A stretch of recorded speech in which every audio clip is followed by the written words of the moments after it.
Hey guys, on this YouTube channel, I'm going to share with you something that is very close to my heart. I'm going to be telling you about the Baha'i faith, just a little bit information in every episode. For generations, we've seen people fighting with each other, arguing and hating one another just because they thought that their God is the true one. Imagine two groups of people fighting amongst each other, where one claims that it is the sun that gives us light, and the other claims that no, it is the Surya.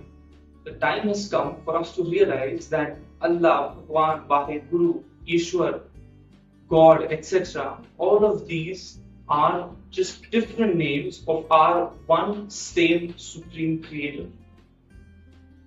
As more and more people become educated that God is one, no matter in what language we call him, when more and more people become educated that the creator of all of these humans is one, there will be so much less hatred, there will be less wars, there will be less prejudice, and there will be more unity.